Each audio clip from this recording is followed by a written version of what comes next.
Okay, we've got a bit of a channel download coming in hot. And I use that term intentionally, coming in hot, because that was one of the synchronicities that was channeled to me yesterday in the time codes reading on my other channel. So today is the new moon in Leo. I'm filming this as that is peaking.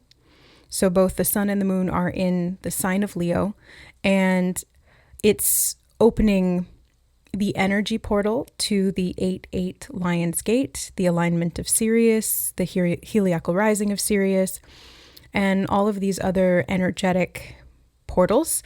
And interestingly, when I sat down to channel messages for this reading, the first thing I heard was opening Stargate. Now, portals and stargates are sort of different things. A portal is like an energy in time, whereas a stargate is... it's a practical doorway that, yes, it can be opened and closed, but it allows us to travel interdimensionally. So they said opening Stargate, and then I heard connection to Twin Flame Portal, which I'm assuming they're meaning the 8-8 Lions Gate, but maybe I shouldn't even assume. Maybe I should just report. Okay, so they said connection to Twin Flame Portal. I personally don't like the word twin flame because I think that there's a lot of psyop around it, but the basis of it, to me anyway, represents hierogamic union. So it's not about you and another person or this really toxic, dysfunctional, codependent, karmic dross that is littered on social media and new age spirituality. What I'm talking about here is the inner hierogamic union between masculine and feminine polarity and the key codes within the DNA. So just to clear that up. Secondly, they said twofold mass distribution. Oh, I didn't realize I just said secondly, twofold. Number 2, very significant here. Twofold mass distribution. And again, maybe this is about the hierogamic union, the two parts of the self. I'm hearing two halves make a whole.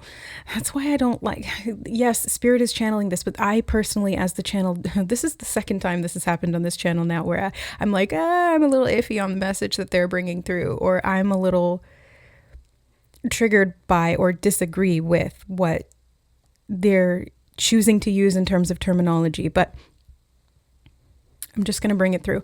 So twofold mass distribution, I don't really know what that means, but somehow it's connected to this twin flame portal and the opening of this Stargate, whenever or however that's occurring. But then they said taking hold and beguiling tricks. Then I heard don't fall for it and download truth. And when I was asking for clarity around download truth, they showed me the heart center and they said centerfold. Which is, it can mean two things. A centerfold could be like the center of a magazine, the most important thing, or the biggest picture. I'm just realizing now, bigger picture, the bigger picture. Okay. But the other part of it was the center of our being the fourth chakra, the heart center, which could be connected to this gateway. The stargates are gateways within ourself, opening the gateways and portals in time, facilitating that, I'm hearing, on the earth plane. Yeah, so I wrote down heart. But taking hold and beguiling tricks, it feels like there's some kind of like mass delusion. I can't quite... I'm still trying to figure out what it is. I mean, I could point my finger at a whole host of different things. But there's some kind of like trickery, and it's not quite... like a trickster archetype, although we've talked about that here on the channel before. The fox, or actually the raccoon, has been coming back up again. So fox and raccoon are two sort of animal totems that can represent the trickster as well as the jester or the joker.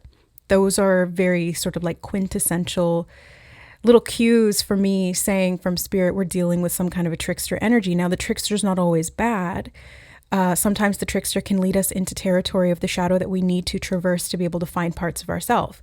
It can be crucial in also discerning what is true and what is not, and it teaches us that lesson. But this feels a little bit more malevolent to me, and yes, the trickster can bridge into that territory, but it feels different than the trickster itself, like as an archetype or as Okay, I just heard anthropomorph. I don't think that's a word. Maybe I misheard it. Anthropomorph. Yeah, because as I wrote it down, my hand just wrote morph. Anthropomorph. I would have to look that up and see what that is, or if that's even a word. Feels like shapeshifter energy. And this is connected to the illusion, or this beguiling illusion, maybe something to do with the fourth dimension. And the clarity that we need to seek here is within ourselves. So the more that we look outside of ourselves for something, the more we're going to be tricked, easily duped, led astray. Spirit is saying coming home to yourself. So coming home to yourself is really the answer here when it comes to filtering out the distortions and being able to discern the truth. Okay. Then they said ruckus, and riotous, which is like a very sort of chaotic, possibly disordered energy, but it just felt kind of like loud and aggressive in some way. And I'm not sure if this is to do with this Leo new moon energy, or if this is something that's upcoming, because the next thing they said was season of the witch.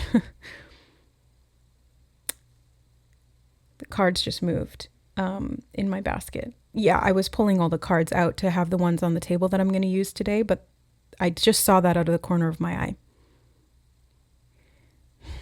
Maybe there's some movement that you're catching, or that you can see, like when you can start to see spirit, you start to see them in the peripheries. At least that was my experience when I first started awakening my third eye. I started seeing a lot in the peripheries. And then when I would close my eyes, I would see it in front of my eyelids, and then I would go deeper into the third eye mind, and I could see it in my like mental construct zone. And then I started being able to see it in like with my actual waking eyes. So yeah, something about the way that you're seeing something peripheral, two sides, not looking straight at it. It's easy to misinterpret what it is. Maybe there's something about that. But anyways, this was all, that just happened when I said season of the witch. Which, when they said that, it was actually the song. I don't remember who that's by, but it's Season of the Witch. And then I heard Season's Greetings, which reminded me, I'm hearing Africa, that's so random, which reminded me of Christmas, but they said September, October, which would be like coming into autumn, Halloween. That would be the season of the witch. Halloween's my favorite. But this feels different. I am going to use the Everyday Witch Tarot because I was guided to it. Maybe this is like about exploring archetypes of dark witch, black magic, dark feminine, shadow feminine, personal empowerment, magic in general. I'm still not sure. I'm looking forward to getting a little deeper into these messages, into this reading. But they said September, October. And then I heard becoming whole and token of gratitude.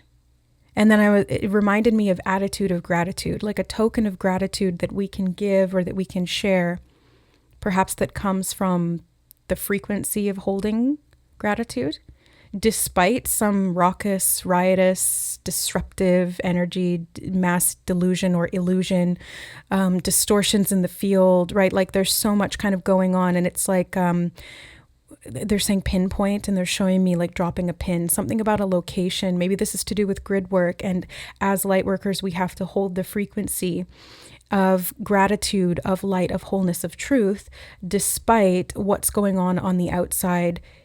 They're saying illusory path. No, that's it. That's all they said was illusory path. I was waiting for them to elaborate. Nothing.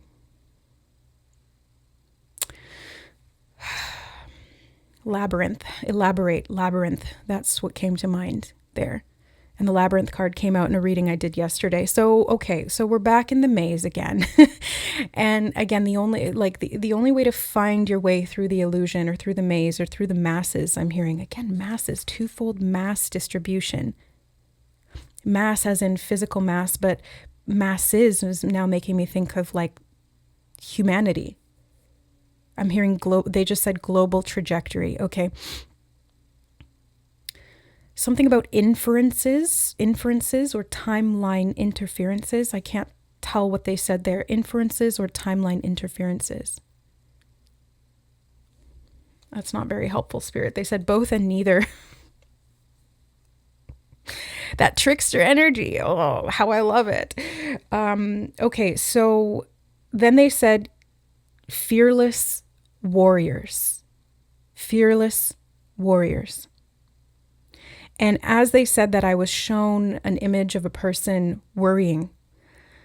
And I started playing with the idea of warrior, worrier. The two words sound similar, but they're very different. Choose to be a warrior, not a worrier. Choose to be a warrior, not a worrier. Easier said than done. When we're immersed in the physical illusion and it's tremulous, being able to hold our truth in a consistent way. Something about energy dynamics, I'm hearing they're saying. It's difficult sometimes to not worry. Because first of all, we don't have all the information at any given point. We don't really know what's going on collectively other than what we feel, which tends to be quite overwhelming, especially if you're very sensitive, you're empathic, you're a light worker, you most likely can tap into the collective in this way and sense what's going on, even if you're insulated from it in a physical way. But it's even more so if you're being drenched in it from the outside world in a more hands-on application, like you really have to deal with the drama, or you're seeing it, or you're looking at something and it's triggering you. They're like, warriors, not worriers. So focus on, I'm hearing path of light. They're bringing me back to attitude of gratitude again. And this is the fearless warrior. Yeah, okay. They're saying courage to hold the faith. Courage to hold the faith. And that's what fearlessness is. It's not about having no fear. It's about willing yourself to choose something else. In this case, it would be faith. Okay. They're saying distribution again. Something about power dynamics, and they're showing me fire now. Leo is a fire sign, but they're showing me like almost like a bonfire. They're saying witchery again. You know what this feels like to me? It's almost like Burning Man energy, like burning effigies, rituals, witchcraft, not for good reason, right? Like not with malintent is what Spirit just said. To control, to shift power dynamics, to interfere with timelines. This is what happens collectively on the world stage. Blood sacrifice and all of that crap goes on behind the scenes because the powers that were are, I'm hearing the word bedraggled. Ooh, I like that. Bedraggled. But they're showing me the masses, but the powers that were trying to control the masses again, because they understand the power of the collective, and the collective has not fully woken to that awareness. Now, the word bedraggled made me think of a bedazzled dragon. Love that. Like ruby encrusted dragon. And this is actually something I've been thinking about recently because I was seeing synchronicities to do with dragons. And, ooh, they just said malevolent female dragon. Sophianic code destruction. Okay, so that's divine feminine coding. Sophianic is like the Christed female. They're saying report it, something. They're saying, it's report it. Like if you see something going on that's happening, you report it to the council. Okay. This is for light workers out here. You guys will know what to do. Report it to the council, report it to Spirit. If you see something wrong, don't worry about it. Have an attitude of gratitude that you were shown this, or that you get insight about it, or that you have a download coming in about it. Report it to the council. Don't interfere. They're just saying report it. Something about tracking as well, tracking it, being able to track what's going on, or they're trying to track us, like our light worker movements and our frequencies and stuff like that. They're trying to put a stopper on it, but they can't. So anyway, the collective is kind of bedraggled right now, and it's up to us to, I think, bedazzle it instead. like, let's make it shiny and new. Ruby Ray, because I was seeing the rubies, like Ruby Ray energy could be significant here. And I think that this is going to be a part of that collective mass awakening. The shift. I'm here. They're saying the shift, the shift, the shift. They're showing me tectonic plates right now. They were also showing me upper atmosphere phenomena. I'll just leave it at that. Upper atmosphere phenomena. Okay, let's get into the reading, like the actual reading. Let's pull some cards. Anthropomorph. I'm really interested to like what that means. Okay, so the first thing I want to go in with is actually my channeled messages going up. That just fell out. Going up. Going up. Get on the elevator. The escalator. We're going up. Up in frequency. They're saying the word denotation. But anyway, this is just cue cards that Spirit and I created, channeled messages, words, phrases. Okay, let's see what's going on. What is happening with this Stargate, new moon in Leo? What are you wanting to bring through here, Spirit? What do we need to know?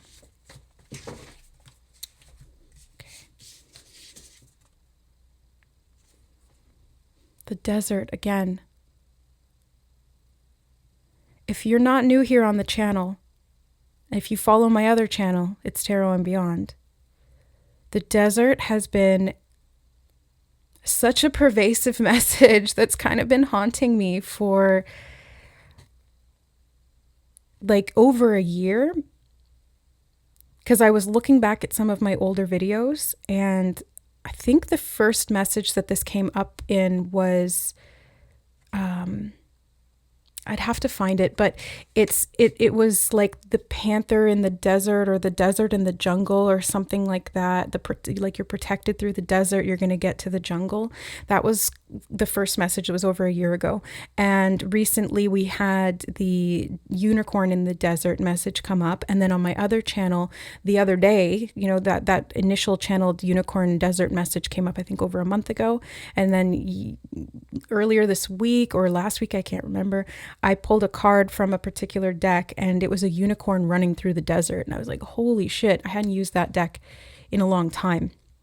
And I didn't make the connection until that moment. So there's, and that came out next to the Akashic record card too. Okay, let me see what else we have here in these cards, because it came out in like a chunk, and no fucking way. Jungle. I shit you not. I have to go back and rewatch that reading. It was on my other channel. It's Tarot and Beyond. And it was like, I'll try to find it and I'll link it below. I used the animal Wild Unknown deck, and the leopard came out, and the lizard, and a couple of other animals. And I channeled for like an hour in that. So jungle and desert, holy shit. Okay. Angel. I'm hearing angelic harmonics, angelic humanity awakens. They're saying rise, rise, rise, right? They're bringing me back to going up, and I'm feeling like, have you ever been on one of those rides that just shoots you straight up? But initially you kind of like, you start going up a bit slowly. You have to get to that certain point, and then that mechanism is triggered, and then you're like, whoo. I love those rides. Like, I like all rides, but spinny ones maybe not so much, but I really like the ones that shoot you up and then kind of drop you down when you get that sensation in your stomach. So there's something about they said meteoric rise. Upper atmosphere phenomena, that's what I was hinting to. Meteors. Meteoric rise. And looping. Okay. Yes, we're looping, aren't we? Because I was just saying that I channeled that message about a year ago. And here we are over a year later, and we're looping back to this message again. They're saying angelic humanity again. Angelic humanity. Go in with the witches deck. Thank you. And my channeling abilities have significantly grown in the past year. Like I've noticed that too, even looking back at some of my old work. I've come a long way in just under a year. So there could be maybe something here about the collective awakening in such a fashion, like going through their psychic awakening. More people could be tuning in, is what I'm hearing, tuning into that frequency. And that's why I think the shadow puppets are out en masse trying to control how people wake up or what they believe, because it's really easy to lead people astray when they're spiritually just awakening and they don't know what's what yet. Like it takes a lot of spiritual maturity to be able to discern, to be able to activate your gifts, to be able to trust your own gifts, to be able to work with them in such a way that you, and to have intention about what you're doing as well and why you're doing it. Yeah, they're saying cultivating strength, and we have the Ace of Pentacles coming out. Oh, I love it. Attitude of gratitude and offering. What did they say? Becoming whole, token of gratitude. The Ace of Pentacles is like a token that's offered. Token of gratitude. What? I just heard something, but I'm not sure if I want to say it yet. Hold on.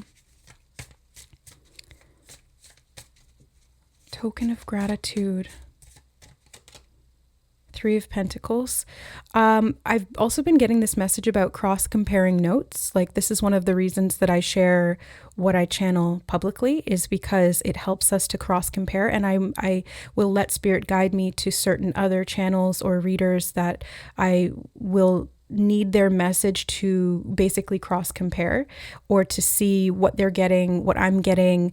And it kind of like helps to fill in the gaps a little bit, or it will show me the certain synchronicities and how to apply them in a certain way. So I feel like there's study, they're saying, yes, study. There's a study that we're meant to be doing right now. We're meant to be studying something about that group collective, they're saying. Two of Wands. I heard bifurcation when I pulled this. You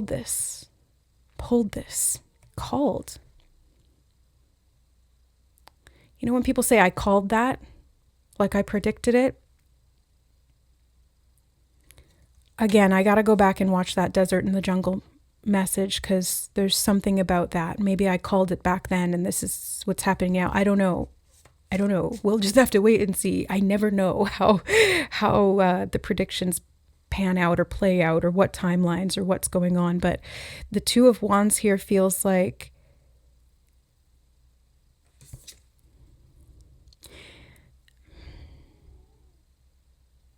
we're picking a timeline is kind of, it's what it feels like. Or no, they're saying picking a path. Yeah, picking a path. But the bifurcation, it feels like a pulling apart of the false timelines and the authentic ones, if that makes sense. Seven of Pentacles, patience in the work, I heard. Yeah, and that's what the Seven of Pentacles talks about, quite literally. Patience in work. I'm hearing manifestation trajectory. Kitty's snoring. That's so cute. She's been doing that a lot lately. Just snoring in the background. Sleeping soundly. It's a good thing.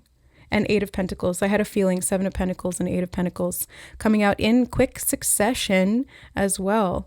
I'm seeing the broom up above there.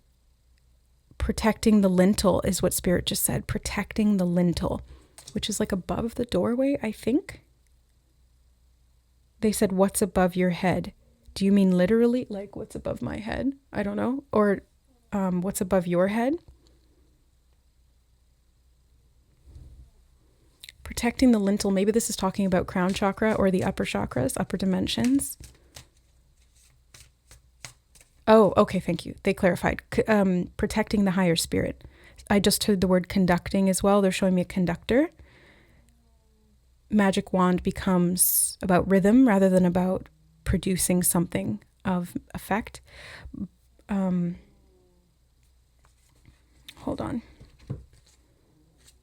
Nine of Swords and the High Priestess. I knew the Nine of Swords was going to come out. Be the warrior, not the worrier. I almost wrote down Nine of Swords under Fearless Warriors, because I was seeing that in my mind's eye. And I love that it's coming out with the High Priestess, because this is saying, choose to have faith. Can't see everything all the time. That's why we have to have faith. We wouldn't need faith if we knew everything was fine. That faith would be automatic. We have to cultivate that faith because we don't have all the information and because we don't see everything that's coming. Maybe we get bits and pieces, or maybe we have intuitive nudges, or we feel energetically what's occurring, but we may not be able to fully lay it down and say, this is what's happening. So this feels, choose to be a warrior, not a worrier. And faith is the weapon or the shield or whatever it is that we're working with here. Faith, gratitude, love, unity, oneness, kindness, compassion. These are all the tools, the weapons, the shields, the armor. This is our battle regalia. Really. This is our battle regalia. And the Star card. Every time the Star card comes out, they say the same thing. I've noticed that for the past couple of weeks. They say New Hope. And then it reminds me of Star Wars New Hope. Which one was that? Something about next episode. Next episode, we have the 5 of Cups and the strength underneath. Leo energy with strength.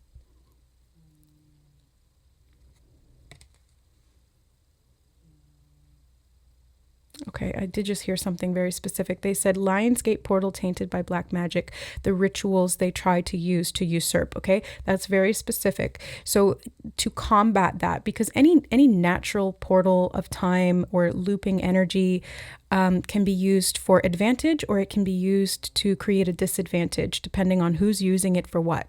Energy is neutral. Power is neutral. It's how you use it. It's the intention. And yes, we light workers know about these energy portals. So does the other side.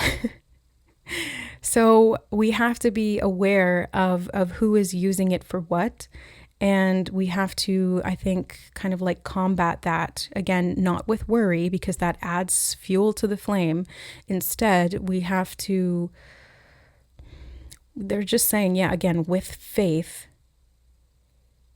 not be beguiled by destruction. That's what they just said. With faith, not be beguiled by destruction. And the 5 of Cups was there. So it's like, don't fall into a lower frequency of grief or despair or hopelessness if there is something that goes on collectively, or even, it may not even show up like on the news or in the collective in that way. Sometimes it's just emotional and it's energetic, and you can it's like a psychic attack kind of thing. You can feel it, what's going on in the non-physical.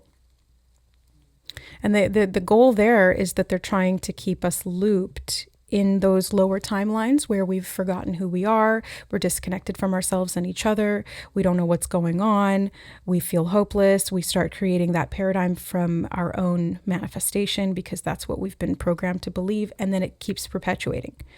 So we got to get out of that loop, guys, and we're doing it, and we've been doing it. Those of you who are in awareness of this have been working towards this for a long time. I'm hearing 2012. And they're saying gateway again. Okay.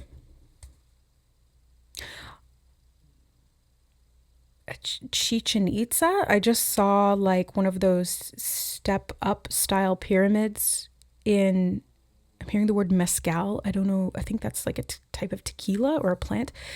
But they're showing me that in the jungle, like one of those Mayan ruins or Mesopotamia or so. I don't know. No. Where is that? Where would that be? I'm not very good with geography. Kitty.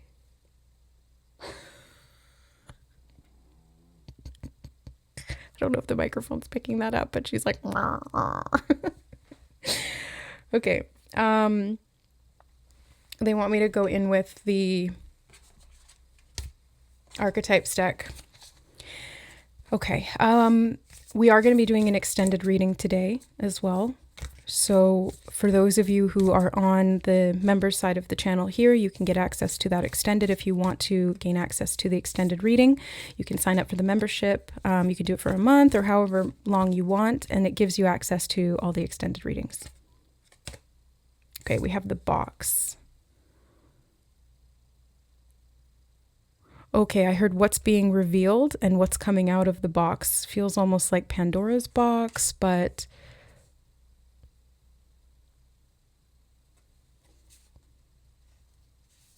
something about twofold mass distribution is calling my attention back when I'm looking at the box. Feels like, oh, you know, when I'm looking at this from the top down, it looks 2D, but if I were looking at this with a 3D perspective in mind, it would look like a pyramid that I'm seeing from above. Do you see what I'm saying?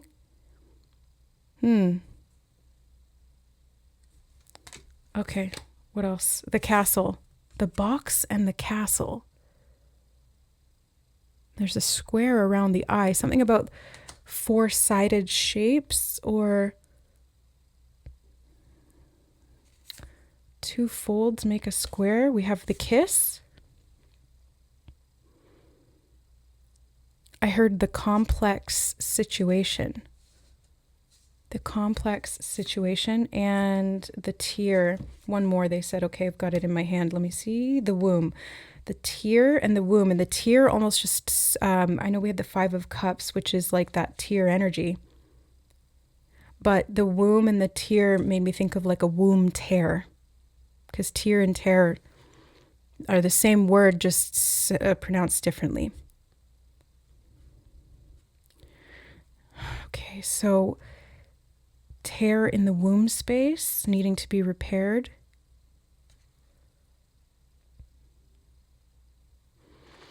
Well, the womb space would be collective shame, sexual misery programming, SRA, that kind of thing, or SA, yeah, so,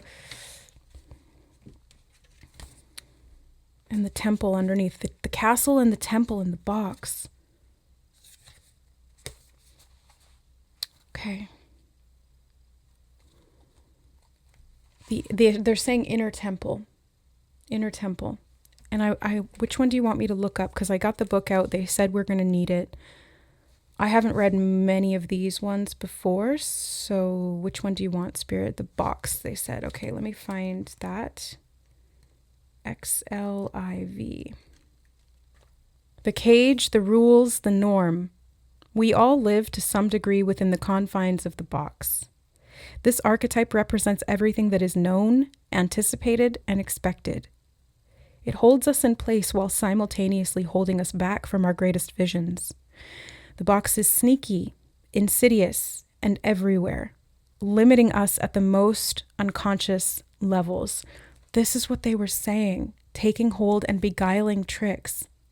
Twofold mass distribution. There's something about that that's connected to this energy of the box. It's like collective consciousness oppression, thinking inside the box, or the programming of the system itself. It's like the matrix, or the dense layer of it, they're saying. Okay, it is built of layer upon layer of social constructs and pressures. Breaking through its confines requires awareness, continued effort, and bravery. The warriors, yeah. The box may appear as expectations from parents, a well-paying but heartless job, the pressure to look or behave like others, or simply to stay small. There is a box around you now, made of some type of confining thought. What is it? The box shifts and morphs as we grow. This is part of its multi-layered nature. Once you break through one layer, another will present itself to you. Keep going. Break through. An exquisite life requires it. Okay, so there's some kind of like social construct that's being used against us. And I was actually talking about this with my friend Michaela from Rituals by Michaela. She has a channel here as well. And we were talking about how a lot of light workers are very insidiously called to sacrifice their integrity, or in other words, making deals with the devil, to acquire security. Could be finances, could be something else. Now, I'm not saying that that's directly connected here, but I think that's one layer of the box, right? The other layer that's been coming up recently has been to do with vulnerability and I'm hearing self-access to authenticity. But yeah, it's about being willing to be vulnerable, being brave and secure enough in the self to be able to show up authentically, because that's breaking through another layer of this box. I'm hearing getting out of the desert. They're saying something about an access point. Okay, they're drawing me to the kiss. And I just heard the song, This Kiss, This Kiss. Who's that? Shania Twain? I don't know. LX. Let me see. Okay, the kiss. The touch, the chemistry, the sex. Before a first kiss, the air is electrified. Each breath is alive with possibility and magic. What will their lips be like? Their tongue? Do they want me in return? The archetypal energy of the kiss is a heightened sensation of merging with other, of letting in what was moments ago separate. Two become one. Hierogamic union. Okay. It is risky but beautiful business. These moments forever change us as we move past the solitary self toward union and acceptance. This card suggests true intimacy is around the corner, which requires bravery. There's that word again, bravery, and surrender. When the kiss takes a non-human form, it may be experienced as touching the sacred, hearing a whisper, or being graced by a divine being. We got that angel card and it's coming to my mind. It's covered up by the womb, actually. Angel in the womb. You will recognize the presence of the kiss by cold chills and an awakening of the heart. Okay. Sacral chakra and energy for sure. Intimacy is multi-layered and requires our reflection. Revisit what you consider to be sensual, taboo, acceptable, or shameful. That's what I was talking about with the womb. Okay, so the tear, now they're saying the tear, explore the tear. It feels to me almost like tears, like explore the next tear. The morning, the release, the rain. Tears are droplets of letting go. Once they begin to fall, we allow the swelling tide of emotion to run its elemental course. Often the tear is what is needed in order for a conversation or situation to break into the next level of intimacy and vulnerability. There's intimacy again. And I mentioned vulnerability. This is what Spirit's really been driving home. I'm hearing laying it on thick. Yeah, they have. They've been laying this message on really thick. But I think that's also a way of saying, like, almost like fake crying. Maybe somebody's using guilt or shame as a tool of manipulation. It could even be at a collective level. The collective loves to do that, right? So, okay. I mean, society at large. Some say that tears are so powerful in softening our egos that they open up a portal to the unseen world. Portal. Through our watery eyes, the ancestors catch a glimpse of us, and we are reminded of their eternal embrace. We sense our humanity, our humility, and we allow ourselves to be held. It is likely this card appears when there is grieving yet to do, a sinking down into disappointment or despair that, once acknowledged, will bring a shimmer of clarity to our dewy eyes. So it's not about staying there, but it's about being willing to go there to feel whatever's being brought up collectively so that we can release it from our hearts, our minds, and our souls. Because anything that lingers in the energetic field, especially of a lower vibration, can be used against us. And it can be used against us from the inside out. That's why it's so insidious and beguiling and illusory. So this is where we have to, like, fight. I'm hearing fighting words with wands. But your word is your wand. Fighting words with wands. I don't really know what that means. And they're saying the temple now, last one, and then we'll go into the extended. The temple now. Come to the temple. They're saying it in my head. Come to the temple. What is this temple? Feels like it's inside of us. Oh, I just landed on the desert.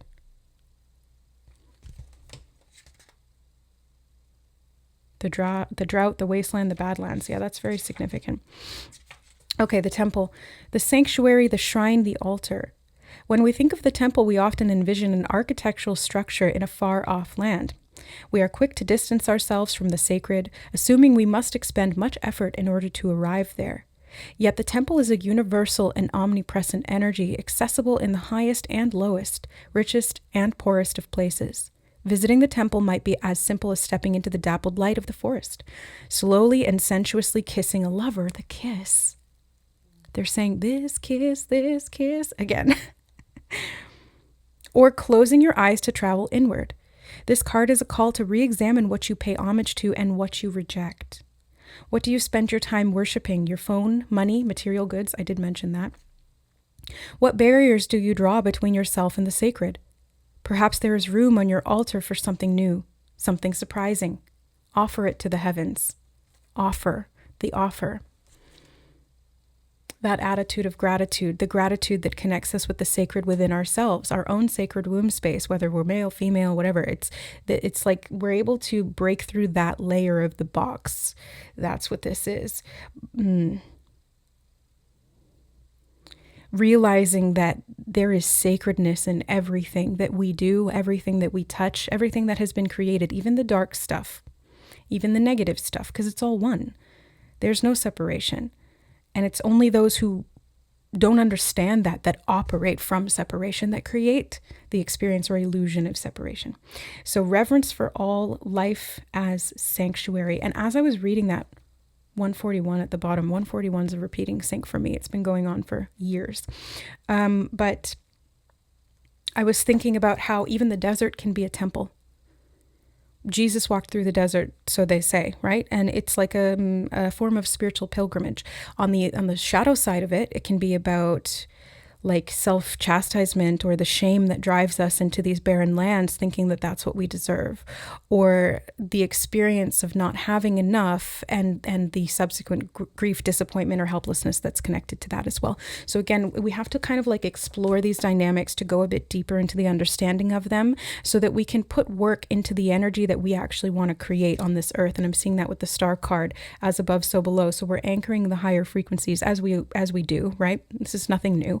But we're doing it in a way now that is helping to break these constructs down internally. And what that does is creates a ripple effect out into the outside world where we're able to access more of our wholeness through the collective, because as the collective awakens, we subsequently awaken. And as we awaken, the collective awakens. They are saying the castle. So I guess we're going to read that one too. Oh no, they're saying save it for the extended. So we're going to read the castle in the extended, and then we're going to pull more cards in the extended. And we're going to look at, they actually told me to write this down. They said, ask for guidance on new moon protocol. That's what they channeled to me. And that's what we're going to be looking at in the extended. Guidance on new moon protocol. Now, is it applying to this new moon in Leo? Is it applying to new moons in general? You take your pick. You guys get to interpret these readings. That's your part in it. I just turned to the tier. Did we read that one? Yeah, we did. It's just sitting there in my hand again. Okay, so I'll find the castle and we'll connect to that in the extended. Final closing message here. They're saying something about timing. Hold on. I do have the Divine Timing Oracle out because I was using that in the timing codes reading that I just did on It's Tarot and Beyond. Something about timing is significant here. Keep going with the flow of life. They're saying let it flow. Now I'm hearing the song Let It Go from Frozen, like frozen emotions, letting them go. 5 of Cups, the tear, the womb. Something about this sacred space that was destroyed. I'm hearing resurrected.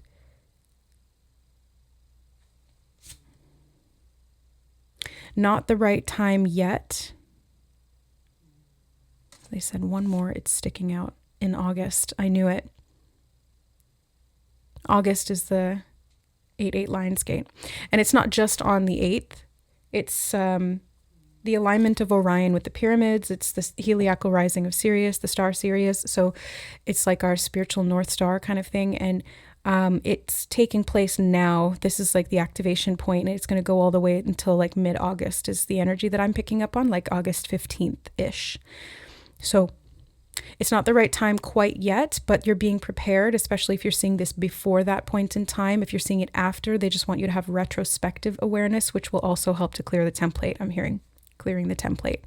So yeah, August is going to be really significant. I'm looking forward to doing readings as we approach the gateway. And I'll keep updating you guys with whatever comes through and what I'm called to share. Okay, we'll see you guys in the extended who are called to join. And for the rest of you, we'll see you in the next reading, hopefully, or whenever you feel called to align with these messages, with spirit, with me as the channel. I hope you guys are enjoying the messages here, the energy, I hope you're feeling, I don't know, I just got an image of somebody feeling like pumped up, like beefed up. I hope you feel stronger in coming to this space energetically. I hope that it helps to revive your hope, your passion, your love, your own sacred, they said sacred ceremony, singing the song, the hymn within. Okay, so anyway, I hope that you guys get pumped up from being here. I love you. And if you haven't checked out my other channel, feel free to do so. Again, I'll try to remember to link Siobhan, Editing Siobhan, link that video below. I have to tell myself what to do sometimes or I'll forget. Yeah. Anyway, love you guys. We'll see you in the next reading.